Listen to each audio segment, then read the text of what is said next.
29 महानगरपालिकांच्या निवडणुकीचं बिगुल वाजल्यापासून राज्यातील राजकीय वर्तुळामध्ये अनेक लक्षवेधी घडामोडी घडतायत. त्यात काही ठिकाणी नव्या आघाड्या आणि युतींची मांडणी केली जातीये, तर कुठं स्वबळाचे नारे दिले जात आहेत. त्यातही राष्ट्रवादी काँग्रेसच्या अजित पवार आणि शरद पवार गटामध्ये आघाडीसाठी पडद्याआड सुरू असलेल्या हालचालींची एकच चर्चा सुरू आहे. एकीकडे महायुतीच्या माध्यमातून राज्यातील सत्तेत आलेल्या अजित पवार गटाला महानगरपालिकांच्या निवडणुकीमध्ये बाजूला ठेवण्याची तयारी भाजप आणि शिंदे गट या महायुतीमधील मित्र पक्षांनी केली आहे. तर दुसरीकडे विरोधी पक्षांच्या महाविकास आघाडीची गाडी अडखळत धडपडत असल्यामुळं त्या आघाडीत राहून आपल्या हाती काय लागेल याची अपेक्षा शरद पवार गटानं जवळपास सोडून दिली आहे.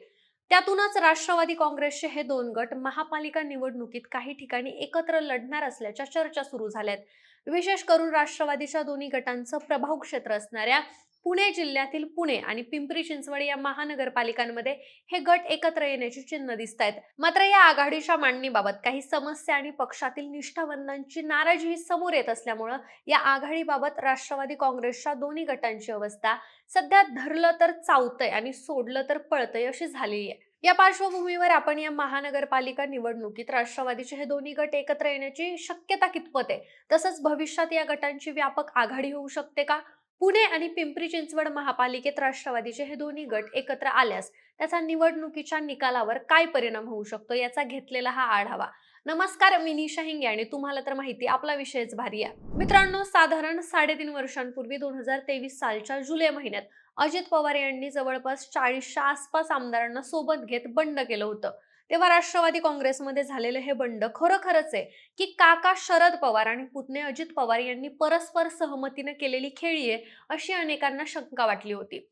पुढे अनेकदा काका पुतण्यांच्या झालेल्या भेटीगाठी, दोन्ही गटांच्या नेत्यांनी एकमेकांविरोधात टीका करताना घेतलेली मवाळ भूमिका आणि भविष्यात एकत्र येण्याबाबत दाखवलेली सकारात्मकता यामुळे राष्ट्रवादीचे दोन्ही गट कधी ना कधी एकत्र येऊ शकतात याबाबत सातत्यानं तर्कवितर्क लढवले जात आहेत. आता विधानसभा निवडणुकीनंतर राज्यात मोडकळीस आलेली विरोधी पक्षांची महाविकास आघाडी, काही दिवसांपूर्वी लागलेल्या नगर परिषद आणि नगरपंचायत निवडणुकीत अजित पवार गटाने केलेली चांगली कामगिरी यामुळे महानगरपालिका निवडणुकीत अजित पवार गटासोबत आघाडी करून निवडणुका लढवाव्यात असा एक मतप्रवाह शरद पवार गटामध्ये दिसून येतोय. मात्र यात काही अडथळे देखील दिसून येत आहेत. अजित पवार गटातील ज्येष्ठ नेते आणि माजी महापौर दत्ता धनकवडे यांनी दोन्ही गट एकत्र येण्याबाबत सुप्रिया सुळे आणि अजित पवार यांच्यात चर्चा झाली असून केवळ अधिकृत शिक्कामोर्तब बाकी आहे असा दावा केल्यापासून पुण्यामध्ये राष्ट्रवादीच्या दोन्ही गटांमध्ये आघाडी होणार असल्याच्या चर्चांना सुरुवात झाली आहे. पुढे सुप्रिया सुळे यांनी दोन्ही पक्षांची विचारधारा एकच आहे असं म्हणत स्थानिक स्वराज्य संस्थांच्या निवडणुकांसाठी अजित पवार गटाला सोबत घेण्याचे प्रयत्न सुरू असल्याचे संकेत दिले होते. त्यामुळे दोन्ही पक्ष एकत्र यावेत असं वाटणाऱ्या कार्यकर्त्यांच्या अपेक्षा उंचावल्या होत्या. मात्र यामुळे शरद पवार गटाचे प्रशांत जगताप यांच्यासारखे काही कार्यकर्ते दुखावले गेले. ही आघाडी केवळ अजित पवार गटाच्या फायद्याची ठरेल आणि निष्ठावान कार्यकर्त्यांवर अन्याय होईल असा दावा त्यांनी केला होता. तसंच प्रशांत जगताप यांनी या विचारधारेशी तडजोड करणार नाही असं सांगत पदाचा राजीनामा दिला आणि काँग्रेसमध्ये प्रवेश केला. अजित पवार गटासोबत आघाडीची चर्चा करत असताना प्रशांत जगताप यांच्यासारख्या निष्ठावान कार्यकर्त्यांना पक्ष सोडणं हा शरद पवार गटासाठी मोठा धक्का मानला जातोय. दरम्यान राष्ट्रवादी काँग्रेसच्या शरद पवार आणि अजित पवार या गटामध्ये होऊ घातलेल्या आघाडीची चर्चा ही सध्या फिसकटल्याची माहिती समोर येते. अजित पवारांनी राष्ट्रवादीच्या शरद पवार गटाला घड्याळ चिन्हावरच निवडणूक लढवण्याची आणि केवळ 35 जागा देण्याची अट घातल्यामुळे ही बैठक अयशस्वी ठरली असं सांगण्यात येत आहे. राष्ट्रवादी अजित पवार गटाचे प्रमुख अजित पवार आणि शरद पवार गटाचे प्रवक्ते अंकुश काकडे, माजी खासदार वंदना चव्हाण आणि स्थायी समितीचे माजी अध्यक्ष विशाल तांबे यांच्यात पुणे महानगरपालिकेतील जागा वाटपावर चर्चा झाली. मात्र अजित पवारांनी सर्व उमेदवारांनी घड्याळ चिन्हावरच निवडणूक लढवावी अशी अट घातली. तसंच शरदचंद्र पवार पक्षाला केवळ 35 जागा देण्याचा प्रस्ताव दिला. हा प्रस्ताव मान्य होणं शक्य नसल्यामुळे शरद पवार गटाचे पदाधिकारी बैठकीतून बाहेर पडले.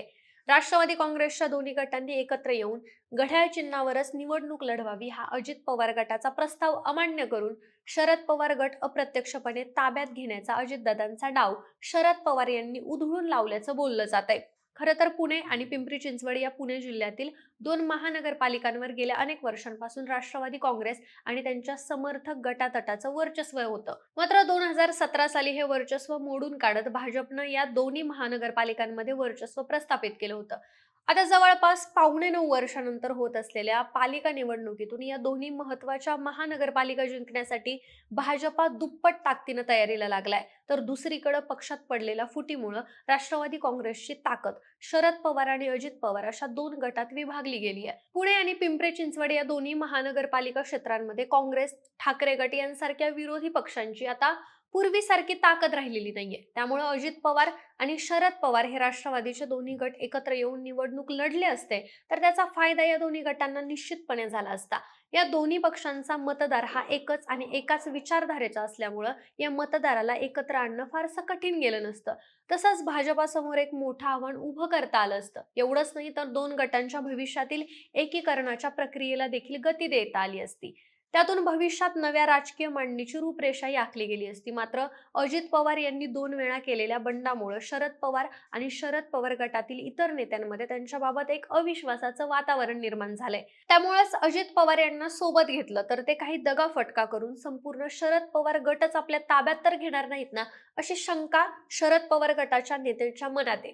म्हणूनच पुणे महापालिकेमध्ये आघाडीची चर्चा सुरू झाल्यानंतर अजित पवार यांनी दिलेला शरद पवार गटाच्या उमेदवारांनी घड्याळ चिन्हावर निवडणूक लढण्याचा प्रस्ताव शरद पवार आणि त्यांच्या गटानं तात्काळ फेटाळून लावला. त्यामुळेच पुणे आणि पिंपरी चिंचवडमध्ये एकत्र आलं तरी तोटा आणि विरोधात लढलं तरी तोटा अशीच काहीशी परिस्थिती या दोन गटांची झाली आहे. आता उमेदवारी अर्ज मागे घेण्याच्या तारखेपर्यंत अजित पवार आणि शरद पवार या राष्ट्रवादीच्या दोन्ही गटांमध्ये पुणे आणि पिंपरी चिंचवड महापालिकेसंदर्भात काही सकारात्मक वाटाघाटी होऊन हे दोन्ही गट एकत्रपणे निवडणुकीला सामोरे जातील का?